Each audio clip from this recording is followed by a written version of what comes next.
estamos recebendo a oncologista doutora Priscila Morosini. Doutora, muito obrigada pela tua presença. Obrigada, Fabiana, pelo convite. É sempre um prazer te receber aqui, porque você fala de uma forma sempre muito singela e de uma forma simples, que aproxima as pessoas. Porque falar de câncer, falar de oncologia, para as pessoas ainda é um tema muito pesado. Mas fazer com que isso seja simplificado traz um pouco de alívio para as pessoas.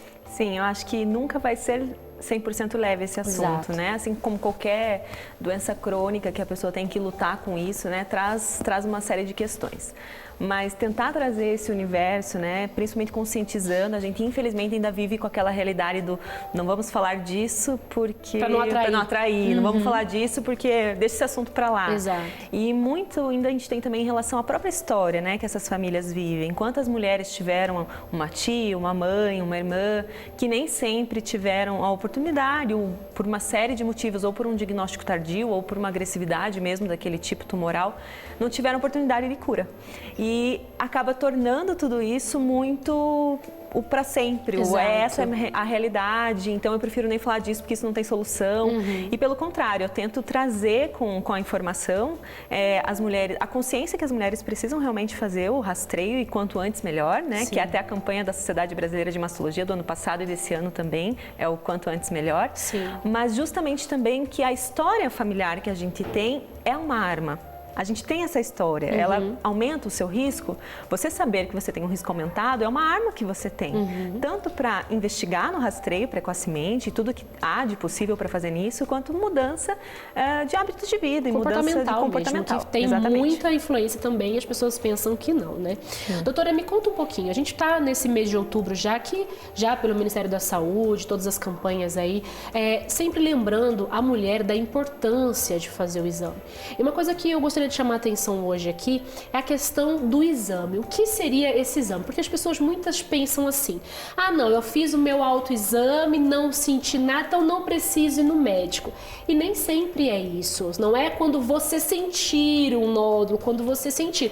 Esse rastreio, essa questão da prevenção, ela é sempre. E é pelo médico. Exatamente. Então, acho que é uma questão muito importante da gente falar que o autoexame, apesar das campanhas, principalmente as mais antigas, mas atualmente a gente ainda fala muito dele, ele tem um papel muito importante como autoconhecimento da mulher.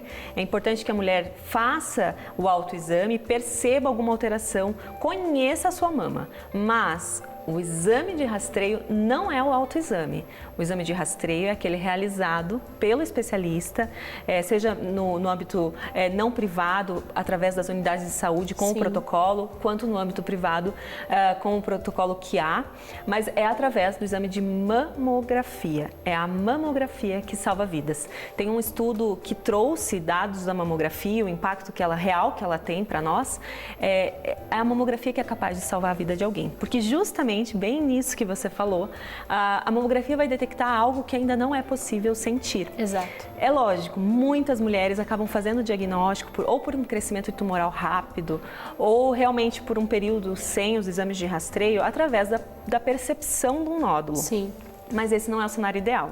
O cenário ideal é que a gente faça o diagnóstico com lesões que ainda não são possíveis de palpar, de perceber ao toque. E é a mamografia que é capaz de encontrar paciente nesse estadio.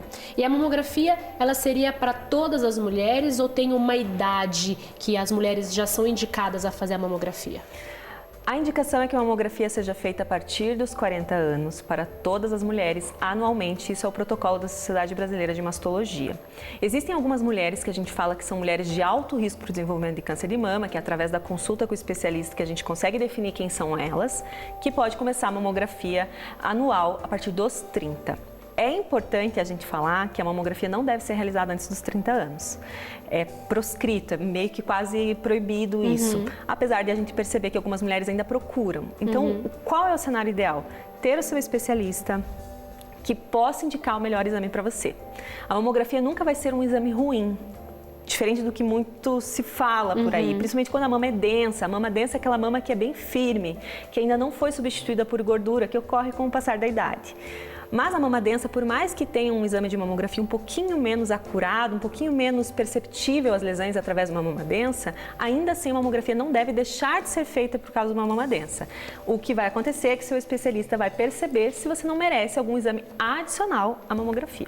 Exatamente. E falar de câncer de mama, pensa-se sempre em mulheres, somente mulheres. Mas a gente percebe também que o câncer de mama masculino também tem tido novos diagnósticos, né? Exatamente. É claro que a exceção, o câncer de mama no homem, ele atinge apenas 1% dos diagnósticos de câncer de mama no todo, que é muito pouco, porém é frequente, é comum, normalmente associado a algumas mutações genéticas, uma história familiar mais forte e, infelizmente, o resultado do tratamento dos homens acaba sendo pior pelo diagnóstico tardio. Sim. Então, para o homem, primeiro que muitos homens não sabem que podem ter um câncer de mama e outra, quando eles percebem um nódulo, um crescimento da mama, muitos associam a ginecomastia, que é o aumento da mama no homem que ganha um peso ou mesmo por alterações hormonais e acabam protelando, avaliar isso. Como já é natural deles para qualquer coisa, né? Exatamente. Não vai ser diferente nesse sentido também. E ainda mais que tem um tabu muito grande por estar relacionado à mama.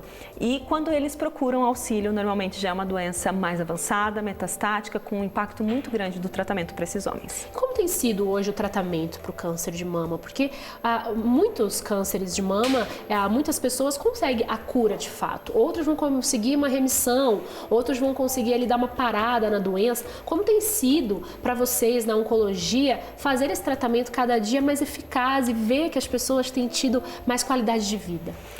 Exatamente. Então, acho que o câncer de mama tem crescido muito, avançado muito em pesquisa e isso só nos dá esperança.